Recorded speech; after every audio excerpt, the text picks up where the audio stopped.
Okay, everyone. Welcome to the panel about optimizing revenue and user acquisition funding. And as the name suggests, the two topics go hand in hand. And because they go hand in hand, we've invited a few people on the panel who can tell different things about different parts of either revenue optimization or user acquisition funding.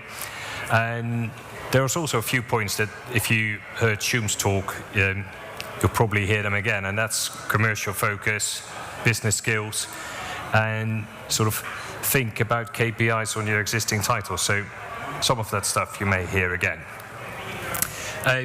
This is really intended as a panel session, so it's a join in, all points of view sort of appreciated. So if you have questions or comments, just shout out, and we'll also try to address those. For those of you who are not that familiar with the concept of user acquisition funding, just sort of very briefly, because this session it's about user acquisition funding, but it's mostly about what you should do as a game developer to be in the best possible position to get funded for user acquisition funding. So in a nutshell, user acquisition funding is a credit facility, so a loan. So a company such as Infin Capital would sort of make a loan available to a game developer. That money is to be used and only to be used on user acquisition spending. And the result of your UA campaign, sort of assuming that you're hitting the metrics that you're planning to hit, will be that you'll be generating an amount of revenue, so in-app purchase revenue and advertising revenue, that will be substantially more than the amount of money that you spend on user acquisition. So as a result, you should end up with a tidy profit on your UA campaign, part of which you'll use to sort of pay interest on the facility and obviously repay the loan that you borrowed to sort of acquire those users. But as a developer, you should end up with a decent amount of profit. So it all sounds relatively simple, and it all sounds quite good. As with many things in life, reality and how you think how things will be can differ a little bit, as with these cosplay girls. So it is important to sort of focus a little bit on the things that you need to be aware of in order to get funded for user acquisition funding. So two key things to bear in mind. I mean, the first one I've sort of jotted down as a bullet point is it does help if you have a black belt in user acquisition. Now, if you are a relatively smaller game developer or you're relatively new to the UA game and you don't have that black belt in user acquisition, it's not the end of the world. What you should do in that case is get help for someone who does have that black belt in user acquisition, and Samir can sort of talk a bit more about that. The other thing that I put on the slide is optimized metrics. It sounds probably as simple as it might be, as it could be boring, but optimizing your metrics is really, really important. Now the question is, why should you really be watching your metrics? Well, first of all, if you're improving your metrics, you're improving your revenue, it means more cash for you as a developer. Always nice to have. The other thing with user acquisition campaigns is, the idea with user acquisition is if it's going well, you'd like to continue it. You'd like to sort of increase the amount, and that's really how you can give a big, big boost to your business. But in order to sort of scale your user acquisition campaign, you need to sort of take into account that when you start with user acquisition, you'll probably get sort of pretty good quality sort of users or traffic. The costs may still be sort of like acceptable, but when you start to spend more, you tend to start to spend more and more, the costs will start to rise, and you'll also see inevitably that the return on the user acquisition starts to go down. So if initially you're spending 100 and you're getting 150 back in revenue, it's very, very nice. But at some point it starts to squeeze. the 100 spent starts to turn into 120, and the 150 will start to go down to 130. And at some point, when they get too close, it doesn't make sense anymore to do sort of paid user acquisition.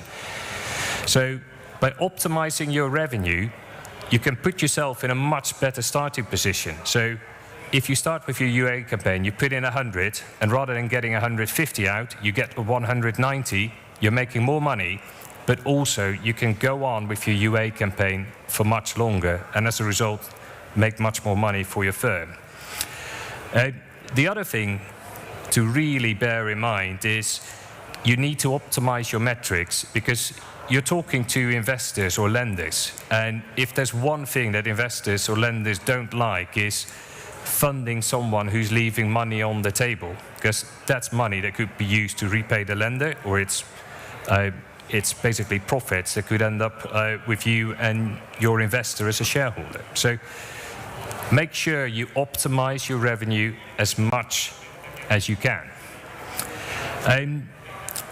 The other thing that I've sort of highlighted here is not only optimize, but also prioritize. And this is a little bit of a thing that if you're talking to investors or lenders who are coming from like the finance world, and your background is in the games world, it are two sometimes slightly different worlds, and people have a slightly different take of or view on things. When I speak with game developers, a lot of focus is on developing the game, and that is perfectly logical, because your product is about delivering the best possible game experience for your players. But at the same time, you are running a business, and particularly when you go out for investment for equity investors, or you start to talk to lenders, it is a business discussion. So if you can improve your revenue, try to do that as early as possible. Try to do that before you go out to investors. It makes all the difference if you can show decent KPIs, a point that Shung touched on earlier. So if you do that, improve your metrics before you start talking to investors, first of all, you have a much better chance of getting funded. If you have managed to increase your revenue on your existing titles, and you're no longer sort of making, like, say, for example, 30,000 a month, but 40, your metrics look better. You will get better terms on the equity or the money that's being lent to you. So don't forget your existing titles. I mean, I know a lot of focus is always on, well, we're going to build the next new Clash of Clans, or this is going to be great. I'm sure it will be, and that's what you're talking to about, sort of, that's what you're talking to with lenders or funders to get that project done. But don't forget the titles that you already have and that are able to generate you significant revenue if you optimize it properly. So if you look at time frames, what I would really suggest is try to look at revenue optimization before you do your global launch. So that's the time where you should be A/B testing certain like advertising tools. That's the time to sort of put tools in your game for IAP optimization or other kind of optimization. Because my guess is that's probably the best possible time of doing it. First of all, after global launch, you'll be way, way too busy. Secondly, that's the time where you can still test, tweak around with things, and particularly with things like IAP tools. If it's in there, you're optimizing from your global launch onwards and not some time afterwards. I mean, why would you leave 2 months of sort of potential revenue optimization on the table, and sort of that's money being wasted?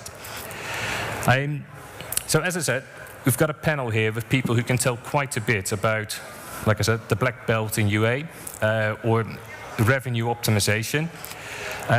So what I would suggest is I'll hand over to Nick. He can tell about sort of advertising optimization and some interesting things there. But I think it's important that you should sort of think about it in time, prioritize. And that's another thing. There's an interesting talk this morning from Eric Sovert. He was saying, well, if you're doing UA and if you're a medium-sized or small team, you can't do all channels. Focus on a few that you can deal with. And the same goes for revenue optimization. If you're a medium-sized to small team, focus on the areas where you can optimize relatively easily. And I would suggest look at tools that you can use that are not going to be sort of super time-consuming to integrate and implement, and that are relatively easy to manage. So, Nick, maybe you can tell a little bit about how you help game developers sort of optimizing their revenue? Yeah, sure. Thanks, Peter. Yeah, so my name's Nick Hatter. I'm the CEO at Gift Gaming, and we monetize games non-intrusively through sponsored in-game gifts. Now, over the last few years, I've talked to a lot of developers and publishers, and I've worked with everyone through Gift Gaming, from one-person indie shops to game studios to mega large publishers like Creative Mobile and Spiel Games. And I think one of the most important things I've learned about optimizing revenue, first of all, is that eCPM, or the effective cost per thousand impressions, is one of the most overrated metrics in this industry. Because incentivized video and offer wall, they have high eCPMs, but we lose sight of what's also important. Other metrics such as player opt-in rate, i.e. what percentage of your player base are going to engage with the tool. And the other thing is the frequency. How often can they engage? I mean, are they engaging, only twice a session, or can they engage 10 times a session? Now, at Gift Gaming, we found that up to 80% of players don't opt in for incentivized video, and up to 95% of players don't opt in for offer wall. So this means that there is a large percentage of players who are either not monetized well, if at all. Now, in comparison, Gift Gaming has a lower eCPM, but it's very high frequency. The gifts only take a few seconds. Developers can do loads of them. And the other thing as well is that we have an extremely high opt-in rate. If you read on Pocket Gamer, we were recently covered by Pocket Gamer because of this. The second most important thing that I've learned about optimizing revenue is that a little bit of effort can yield long-term gains. So, yeah, I get it, right?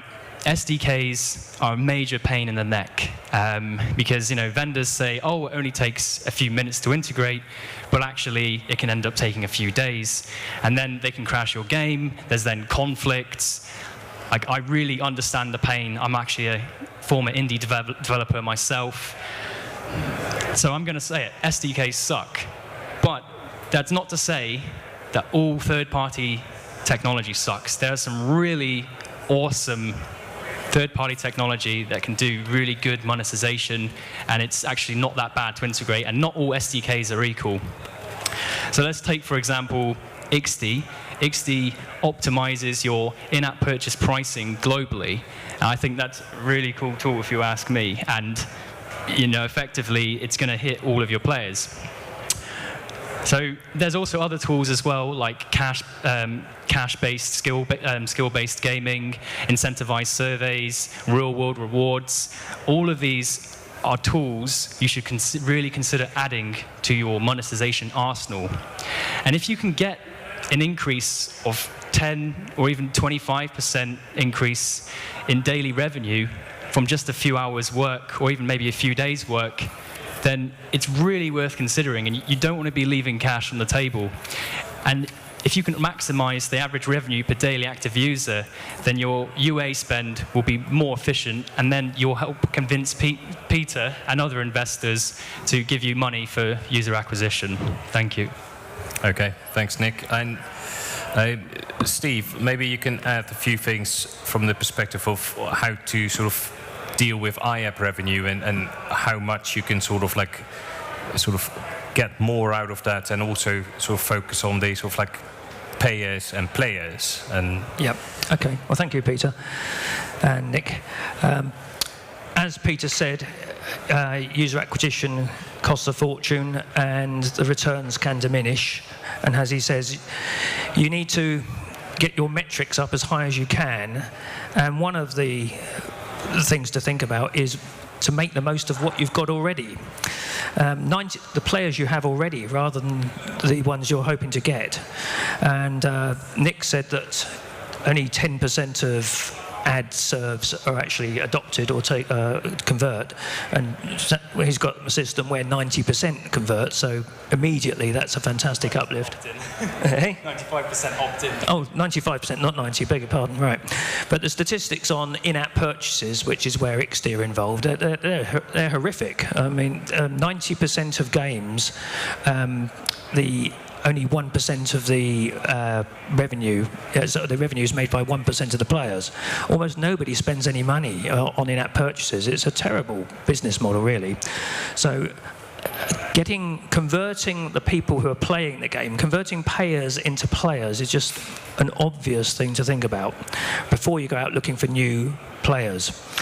One of the clients we have, he said to me that millions of people play my games in Russia, and he said the revenue I get for the in-app purchases buys me a cup of coffee and a donut.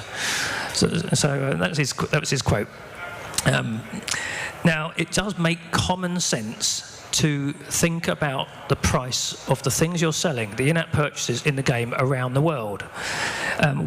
Most games firms work on the concept that one size fits all. One price converted into various currencies is the price around the world. It doesn't work. McDonald's have worked it out, Burger King have worked it out, most games firms haven't started to think about it.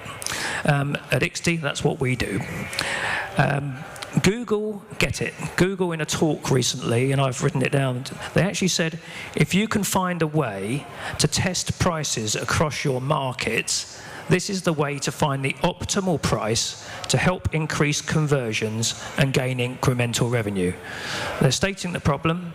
They didn't actually have a solution, but the solution is dynamic A/B or ABC or whatever, A/B testing of prices across the globe in each market to increase revenue. You can try and do it manually, but if you had 10 games, let's say you had 5 games with a dozen iApps in each game, I've worked out you would need to put in 100,000 prices a year. Your back would be hurting, your neck would be hurting, and you'd probably need a team of 10 people. So doing it manually doesn't work. What you need is a low-cost, fully automated system that can do it, easy to use for the developer, a price optimizing system. You don't need an in-house analyst. You want to avoid those costs, especially for small developers. You need to localize prices to make them affordable right across the globe. It makes sense. You're going to increase the retention, you're going to increase conversions, and you're all going to make a lot more money. Thank you. Okay, that sounds good.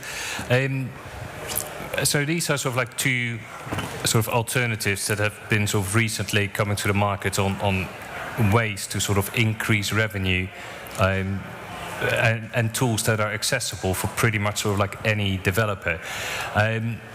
So accessible for everyone. Some things like UA do require sort of more expert and specialist input, and that's why Samir is here, and it'd be good to get a bit more perspective on that. Sure, thank you. So my name is Samir Lajili. I'm the Chief Product Officer at a publishing partner called Tilting Point. We specialize in mobile gaming free-to-play, which is what the talk is all about here. I actually made a talk earlier, maybe some of you have heard it, about how the first approach, I'll start with that tip, which is related to what I said earlier, but the market today is so saturated with 26,000 games releasing monthly that without a clear marketing plan when you start developing your game, without a clear idea of user acquisition, it's going to be very hard for independent developers to succeed. It has to be something that is it's not just I have a great idea and prototyping it, it's super fun.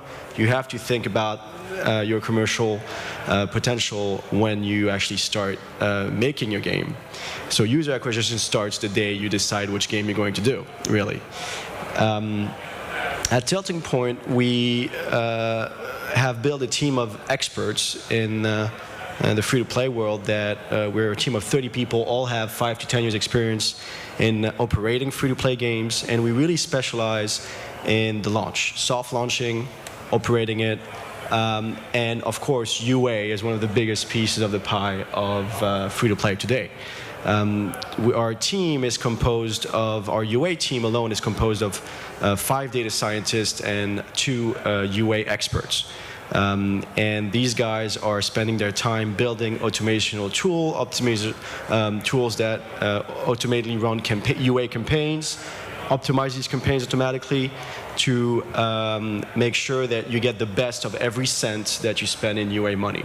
As Peter was saying, one of the hardest pieces in user acquisition is the scaling. It's actually not that hard to make a game and find out that in some market you're going to have a 30-cent CPI and your game has an 80 cents LTV, and you're thinking, great, this is perfect, I'm going to be extremely rich, and you run the wrong user acquisition, or you're too aggressive, or the wrong campaign, and suddenly the next day you hit your cap with 5,000 installs and your CPI is now $1 and you don't know what to do. It's all about really anticipating that scale to make sure you don't reach the ceiling too quick. It's about making sure that you're continuously renewing your graphical assets, how you advertise your game. It's no wonder that Machine Zone is really using all these different, spending tons of money doing these amazing trailers with various very famous characters, which actually have actors which have nothing to do with their game, because they've understood that the most important thing is getting people to your landing page, downloading your game, and they're going to do whatever it takes to do that, even showing things which look amazing but are not exactly related to their game. It's eventually going to change. I mean, I believe that at some point the market is going to be mature enough to say, okay, well, Arnold Schwarzenegger is doing all these things in that commercial, but when I'm playing the game, it has nothing to do with that. So it will get to that. But it's a difficult science to master. This is why I've been a developer most of my career, for 12 years.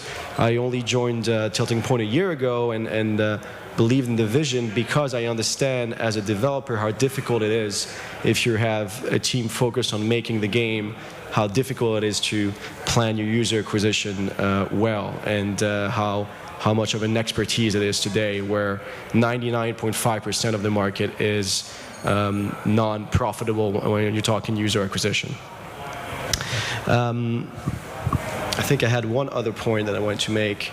Well, the other important point that we were talking about, what are the most important things to look at in free-to-play games today, and the one thing that usually drives me crazy is when developers just come to see me and say, I have an amazing game, day one retention is 75%, which actually never happens, but 55 or 60%.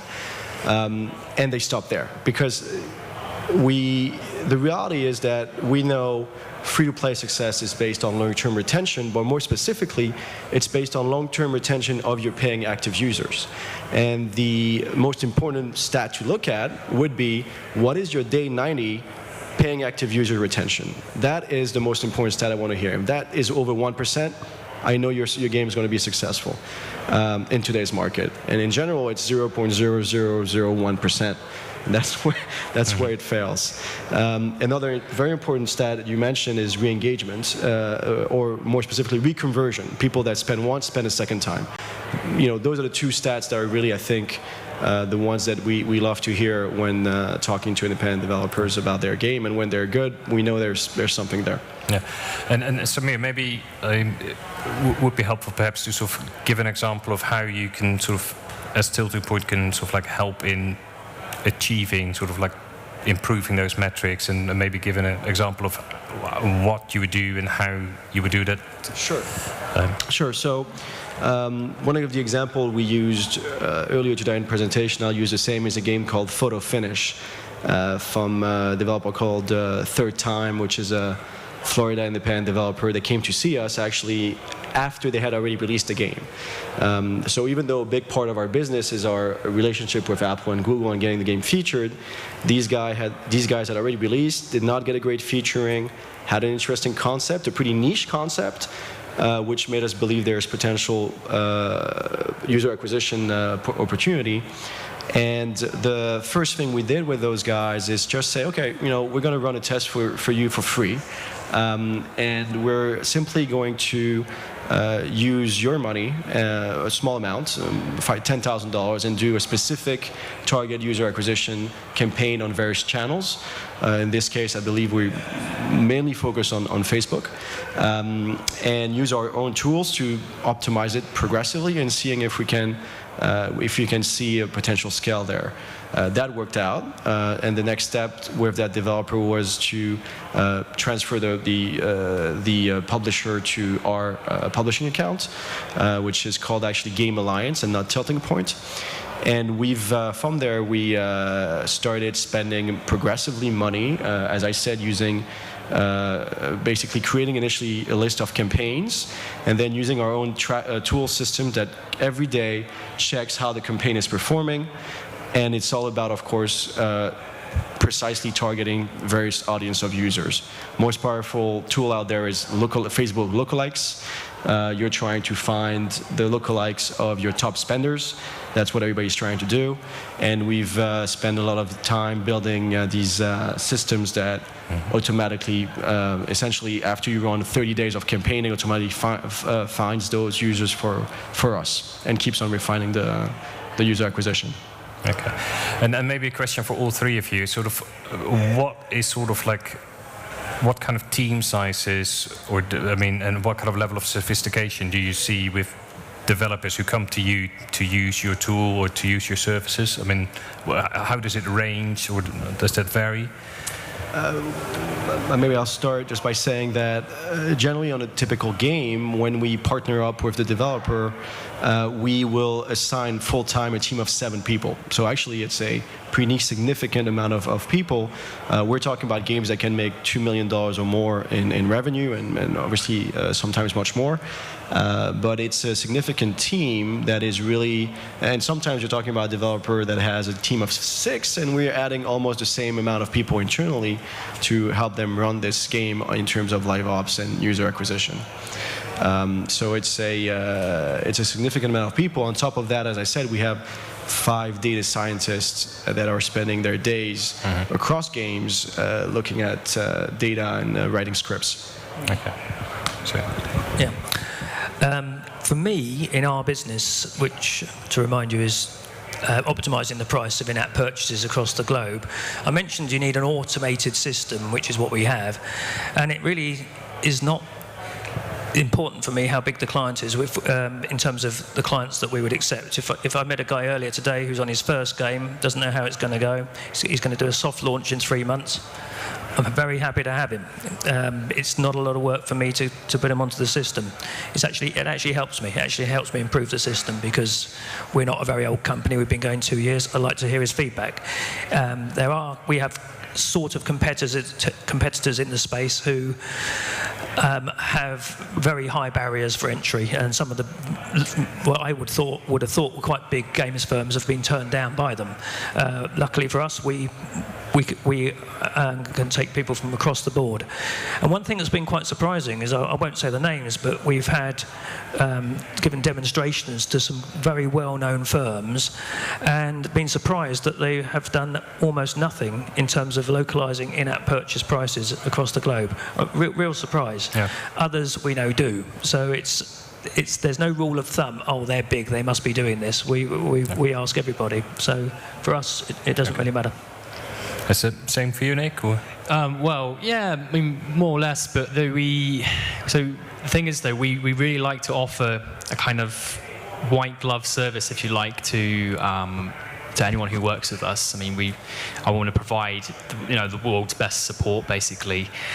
So we are a little bit more selective about who we work with now, but it is, again, like XD, it's gift gaming is, it's quite scalable.